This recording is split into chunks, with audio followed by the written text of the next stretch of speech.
اللهم صل وسلم وبارك على محمد وعلى اله وصحبه اجمعين وبعد. قال الله تعالى: اعوذ بالله من الشيطان الرجيم. لقد كان لكم في رسول الله اسوة حسنة لمن كان يرجو الله واليوم الاخر وذكر الله كثيرا. Surah Al-Azim. Ini sesungguhnya bagi kami pada diri Rasulullah SAW itu contoh ikutan yang terbaik bagi mereka-mereka yang mengharapkan pertemuan dengan Allah dan keredaannya di hari akhirat, dan yang mengingat Allah dengan ingatan yang sebanyak-banyaknya. Saya muliakan seluruh datang ke masjid, tuan-tuan, imam, bilal, tuan-tuan dan puan, hadirin sekalian. Syukur kepada Allah Subhanahu wa taala masih diberi kesempatan pada malam ini untuk bersama bincang tentang kitab Insan Ingatlah yang bertajuk penyakit rohani yang menimbulkan malapetaka. Dan alhamdulillah pada malam ini kita berkesempatan untuk mendengar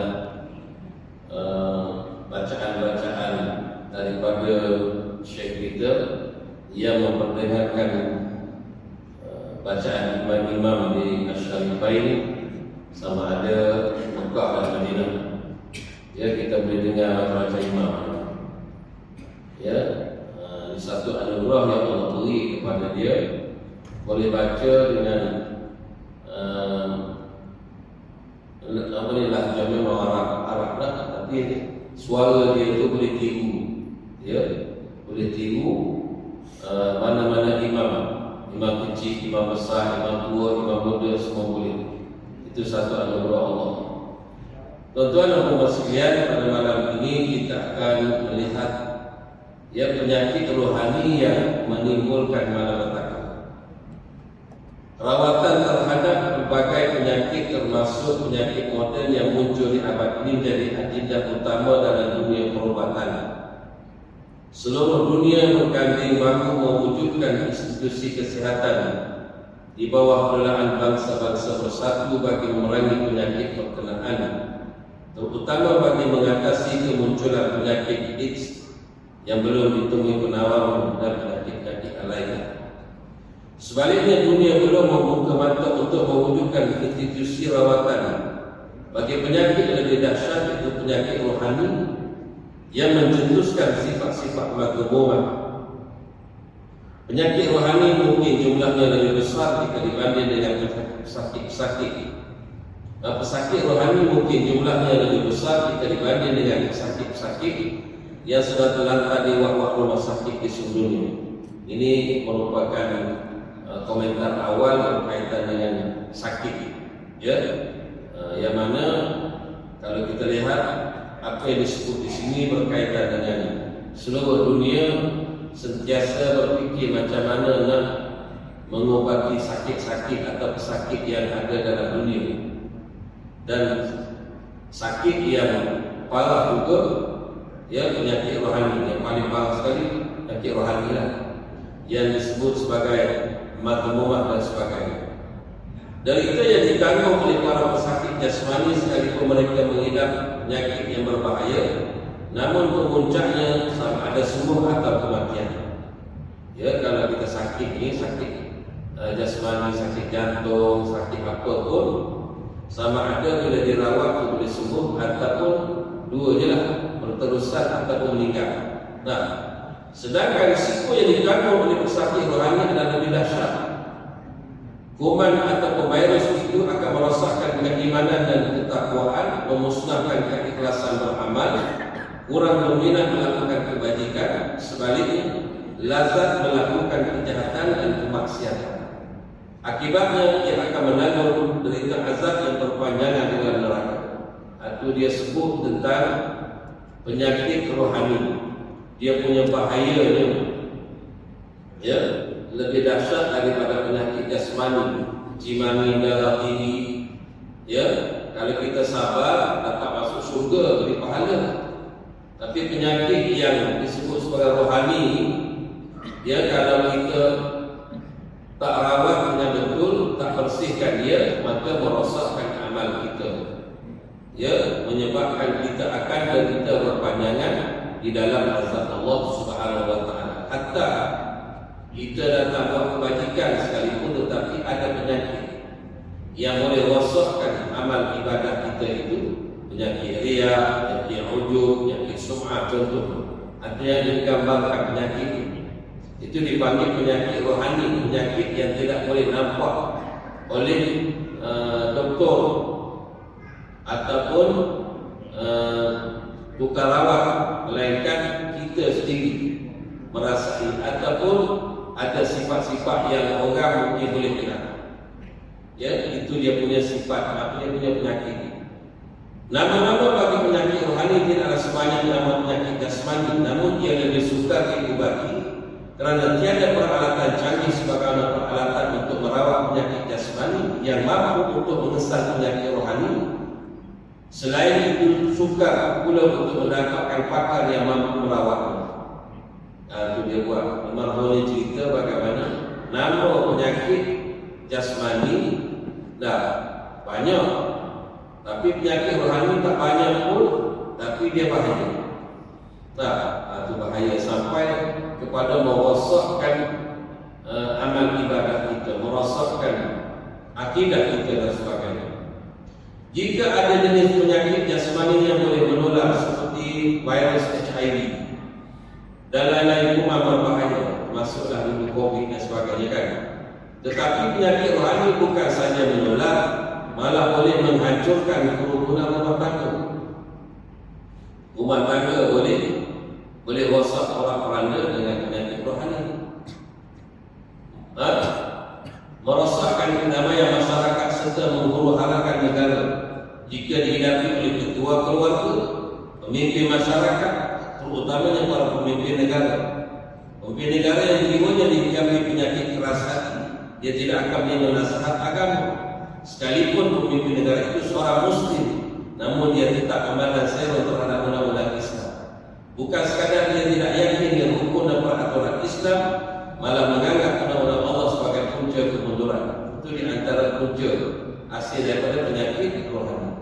Jika seorang pemimpin rohani dijangkiti virus tamak, maka dia tidak akan menganggap kuasa yang ada di tangannya sebagai satu amalan yang besar daripada Allah. Sebaliknya, dia akan menjadikan kekuasaan sebagai alat untuk mengawal kekayaan, menyeleweng harta untuk kepentingan pribadi dan keluarga. Itu di antara disebut di sini punca daripada penyakit rohani yang kalau tidak dirawat, dia akan merosakkan diri kita dan orang lain. Demikian juga bila pemimpin negara itu rohaninya mencancel kasat mata. Dia tidak sekadar berusaha untuk mengekalkan kedudukan dengan cara apa sekalipun, termasuk meminta undang-undang mengumpulkan kedudukan sebagai orang terpenting dalam kumpulan mereka. Jadi saya baca buku ini, ya, bukan saya tambah pokok lah, ya, tentu ada.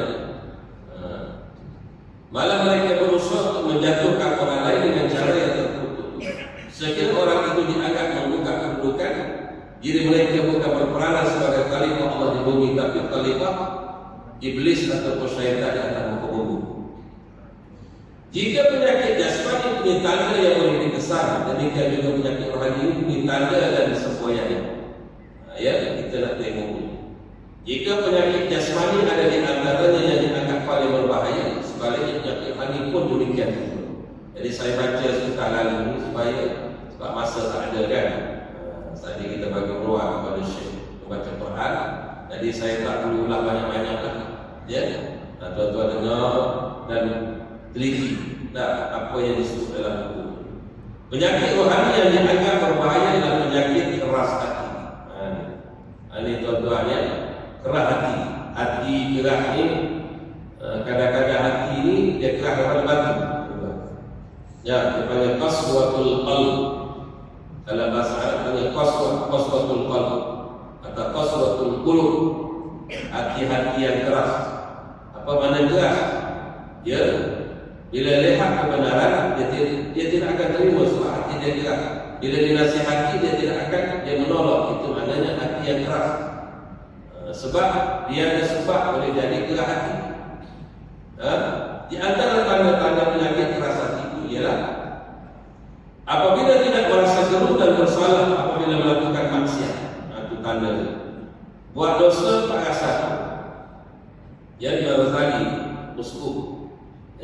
kitab Mawazatul Mu'minin kan. Dia katakan seseorang itu masih ada iman kalau dia buat dosa dia rasa takut. Ada iman lagi. Tapi kalau seorang itu bila dia buat dosa dia tak rasa apa, tak ada rasa bersalah, tak rasa takut. Contohnya dia tinggal sembahyang, tak ada apa rasa bagi dia. Itu iman dia sudah habis. Perasaan keimanan dia kepada Allah itu sudah hilang. Nah, sebab apa? Sebab hati dia dah keras dan tidak merasa senang bila melakukan ketaatan. Bila duduk tempat-tempat baik, tempat-tempat zikrullah, tempat-tempat majlis ilmu, duduk sembahyang jemaah, dia rasa kurang seronok, tak happy. Itu jam ya hati kita gerak. Tidak merasa gerun dengan mereka dan tidak teringin terhadap syurga. Ya, tak rasa gerun kalau buat dosa, tak rasa teringin dalam hati untuk mencari syurga, mencari pahala. Tidak merasa benci berkawan dengan syaitan dan iblis, dan sebaliknya dia tidak berselera mendekati malaikat. Soalan begitulah. Orang baik-baik dia tak suka berkawan, dia suka berkawan dengan orang yang jahat-jahat. Andainya seorang itu sedar bahawa hatinya sudah berpenyakit, maka lebih mudah dia mendapat perawatan bagi menyembuhkan penyakit itu. Kalau dia sedar dia sakit, macam kita lah, kita tahu kita ni ada simptom sakit jantung, kita sedar, kita cepat pergi buat rawatan, jumpa doktor, cek apa ni ECG ke, dah ECG dah macam-macam lah dah. Jadi sebab kita tahu kita ada penyakit, cepat-cepat kita pergi buat rawatan. Ada kencing manis, ada darah tinggi, cepat-cepat cari doktor untuk nasihat perubatan. Ya, begitulah kita. Kalau kita ni tahu diri kita berpenyakit rohani, cepat-cepat cari majlis ilmu. Cari macam mana nak rawat, nak buang sifat-sifat penyakit kita ni. Tetapi jika dia tidak menyadari atau sengaja tidak mahu sedar, dia dua kita ni sama ada kita sedar ataupun sengaja. Memang pertama dia tak tahu, tak sedar, ataupun dah sedar tapi buat-buat tak sedar, tak tahu dah.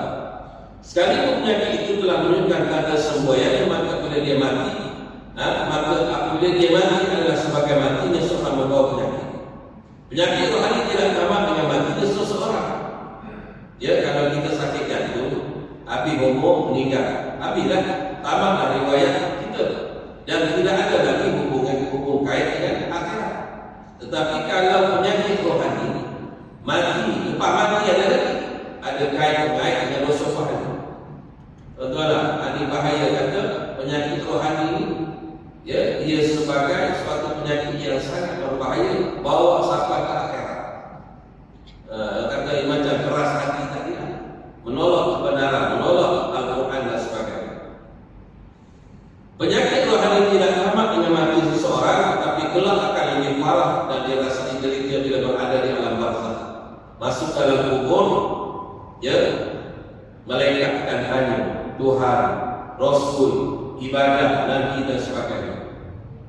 Di atas dunia dia gerak, tak mau taat kepada perintah Allah. Maka dalam kubur, masuk dalam kubur pun dah diterima akibatnya. Dan seterusnya bila dibangkitkan oleh Allah Ta'ala dengan keadaan hatinya yang berpenyakit. Ya, penyakit mana? Penyakit syirik, penyakit macam-macam. Penyakit tak? Apa ni, kerah hati, engkar perintah Allah, maksiat kepada Allah, itu penyakit.